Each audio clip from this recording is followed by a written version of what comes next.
अन्य आश्रय नहीं और अन्य चिंतन नहीं। आश्रय प्रभु के चरणों का और चिंतन प्रभु के चरणों का, बस। अब हमें चिंता नहीं करनी कि हमारी गति क्या होगी, हमारे हृदय में तो अभी विकार है, स्थिति तो है नहीं, ये नहीं। श्री भगवान गीता जी में कि योगारूढ़ उपासक को सा निश्चयेन योक्तव्यो योगो निर्विण्ण चेतसा। जो इस चाहे ज्ञान योग का उपासक हो, भक्ति योग का उपासक हो, कर्म योग का उपासक हो, सब उपास्य देव सबके एक ही है। ज्ञानी जिसे ब्रह्म कहते हैं, योगी जिसे परमात्मा कहते हैं, भक्त जिन्हें भगवान कहते हैं, प्रेमी जन जिसे अपने लाडिले कहते हैं, वो एक ही है, सौ दो सौ नहीं। उनके नाम अनंत है, उनके रूप अनंत है, उनकी लीला अनंत है। उस अनंत की महिमा अनंत है, उनके भक्त भी अनंत है। उपासक को चाहिए पहले ये निश्चय करे कि मुझे केवल भजन करना है। इसका फल क्या हुआ, इसका परिवर्तन हमारे हृदय का तो नहीं हो रहा, हमारी मांगी हुई वस्तुएं नहीं मिल रही, हमारी चाही हुई स्थिति नहीं आ रही। देखो, प्रभु का नाम सत्य है, प्रभु का मार्ग सत्य है और प्रभु भी सत्य है। संशय की किसी भी तरह से कोई गुंजाइश नहीं है। एक श्री विद्यारण्य नाम के बड़े महापुरुष हुए हैं, कई बार सत्संग में सुनाया है। मां गायत्री सर्व सामर्थ्यशाली है, जो भी कुछ भी सब वो देने में समर्थ है।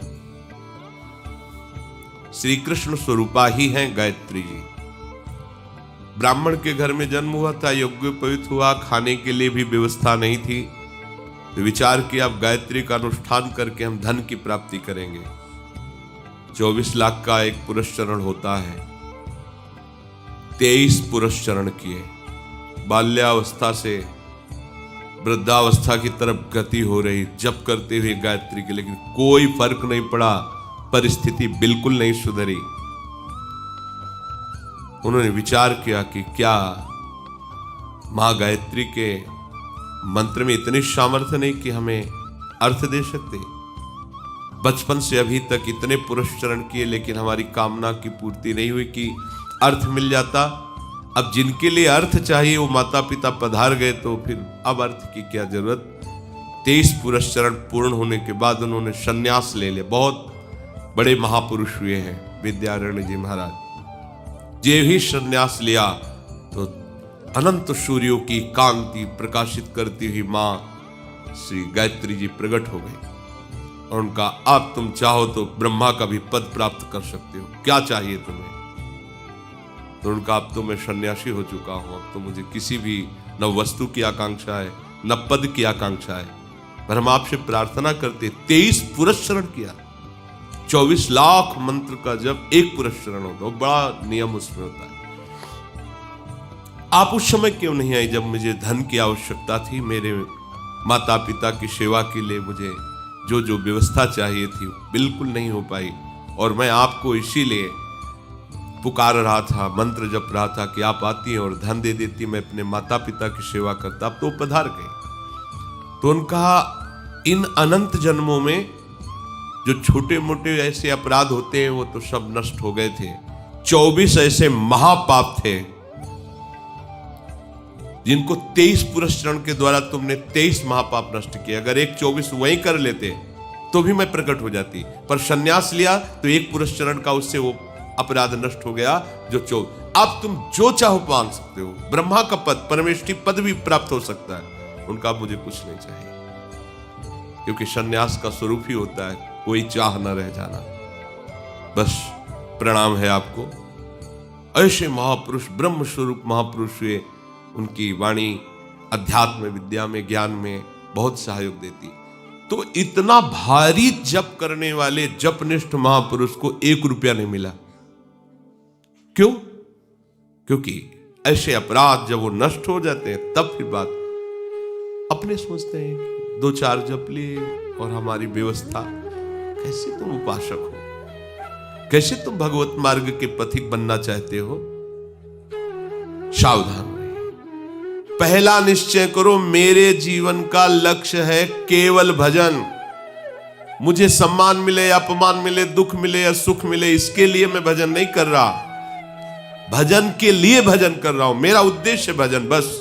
मनुष्य जीवन का परम लाभ है निरंतर भजन करना, बस मुझे भजन करना है।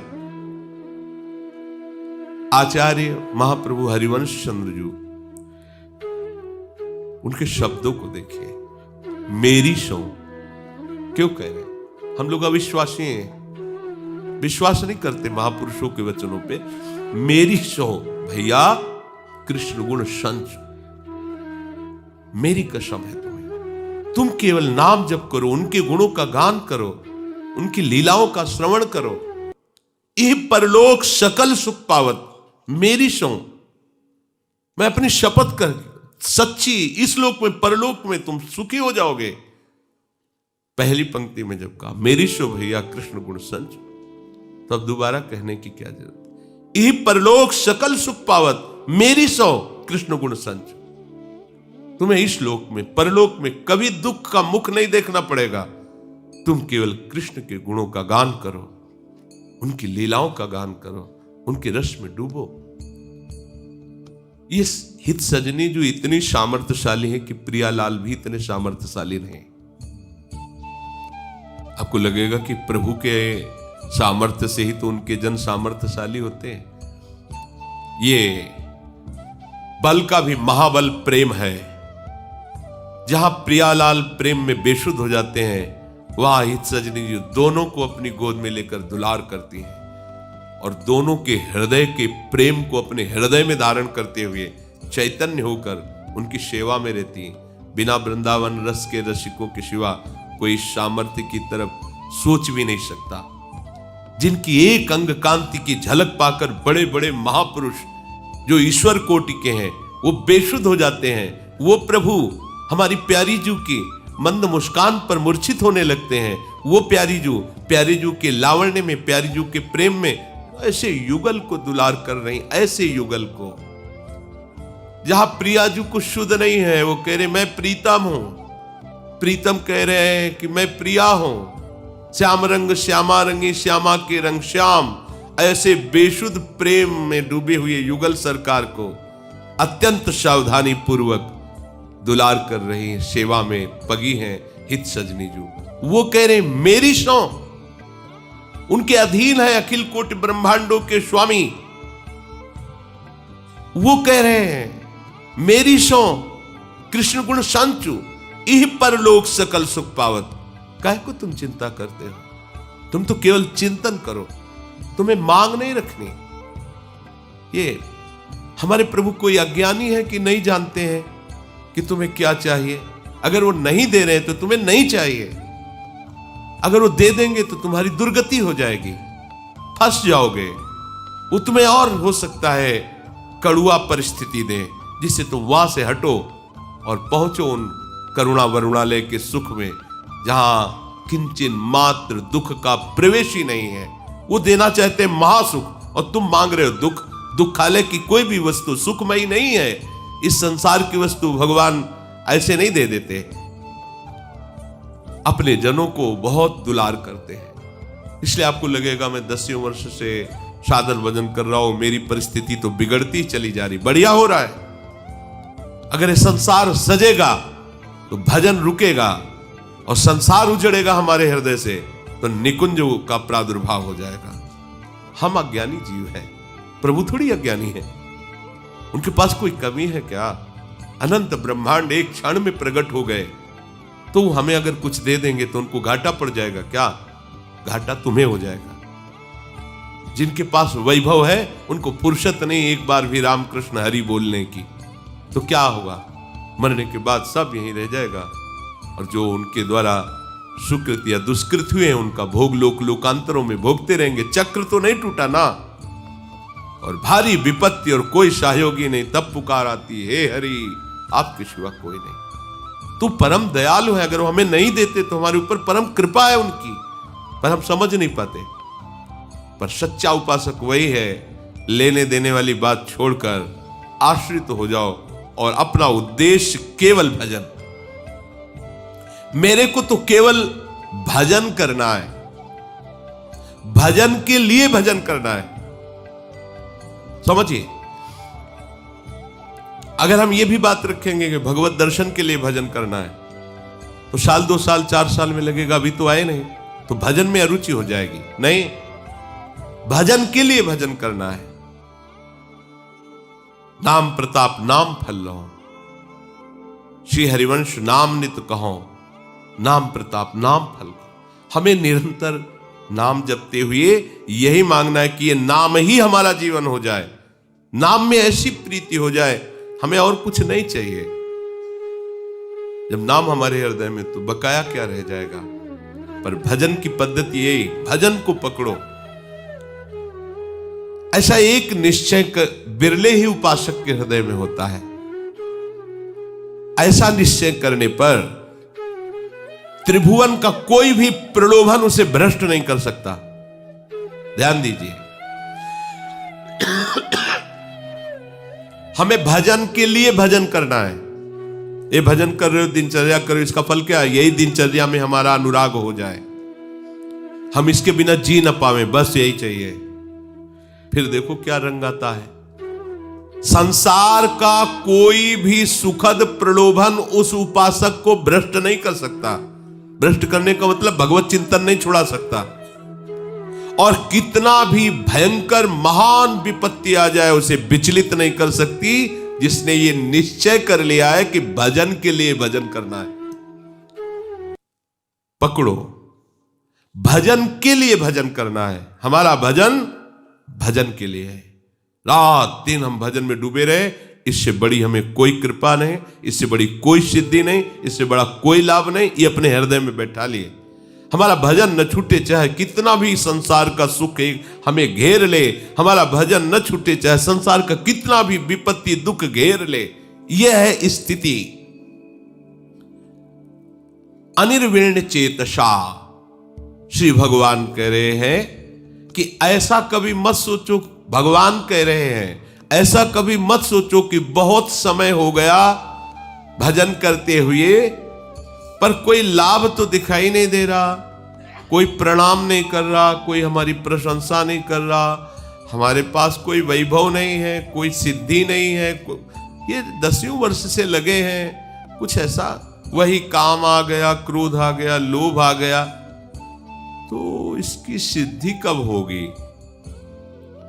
क्या करें? ये उकताया हुआ स्वभाव, ये संशय वृत्ति, ये विपरीत भावना भगवत मार्ग में ठीक नहीं है।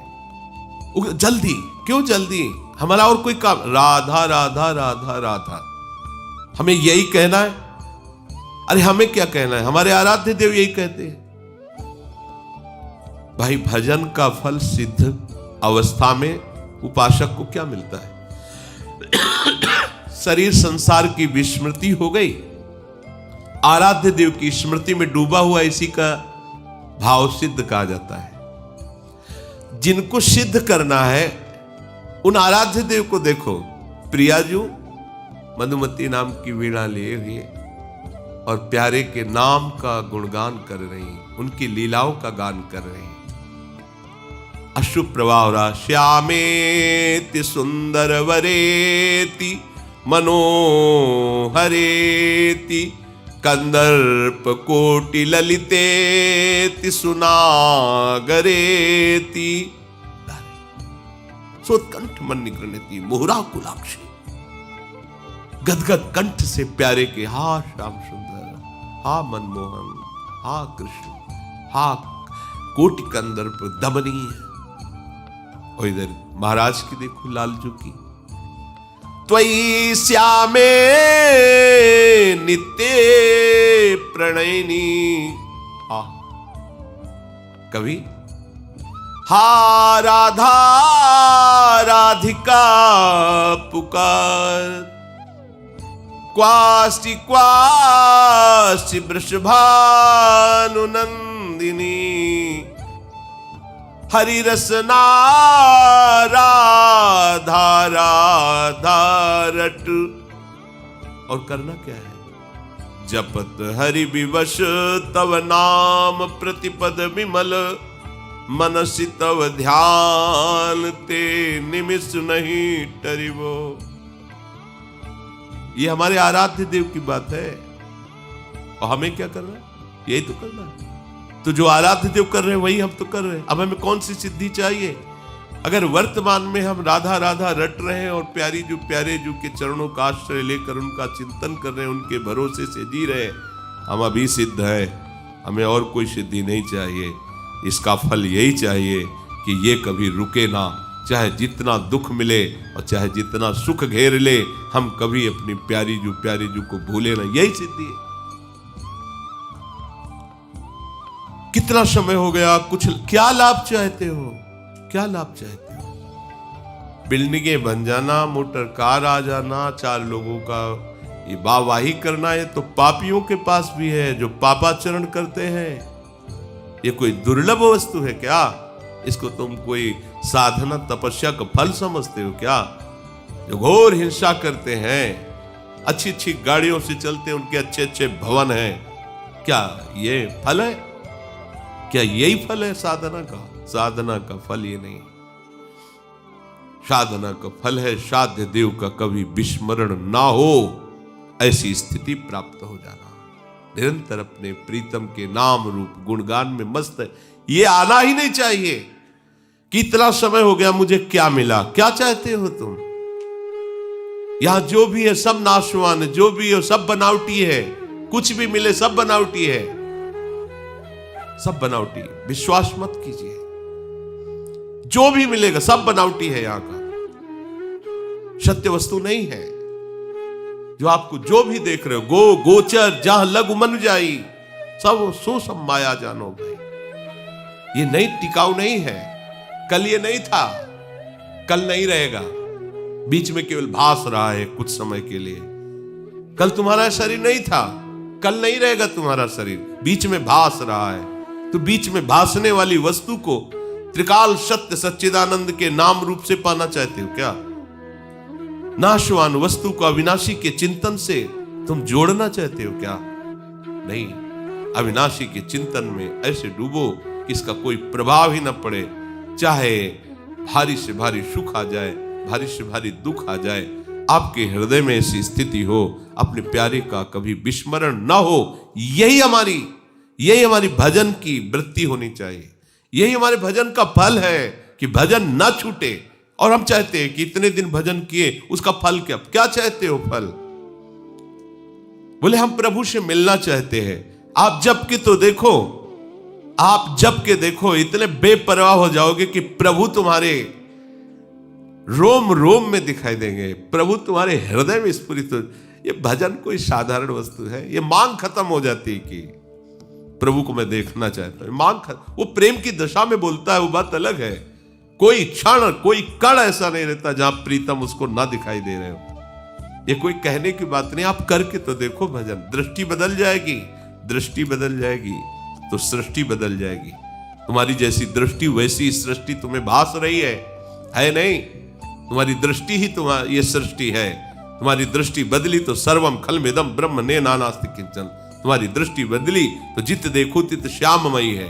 हमारी दृष्टि में नानात्व तो नानात्व दिखाई दे रहा है। उपासक का भाव ऐसा होना चाहिए कि अब चाहे कितने वर्ष लग जाए, कितने ही जन्म लग जाए, भयंकर से भयंकर मुझे दुख दिया जाए, फिर भी मैं भजन को नहीं छोड़ूंगा। निरंतर भजन की स्थिति को प्राप्त करके रहूंगा। हमारा लक्ष्य है भजन की स्थिति। उठते बैठते चलते फिरते सोते जागते हर समय केवल अपने प्रीतम का चिंतन, ये हमारी मांग है। हमारा लक्ष्य होना चाहिए ये।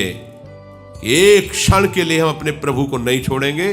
कार्य करते हुए या क्रिया रहित, सुख में या दुख में, अकेले में या भीड़ में, कैसी भी परिस्थिति में हो, हम अपने प्रभु को नहीं भूलेंगे।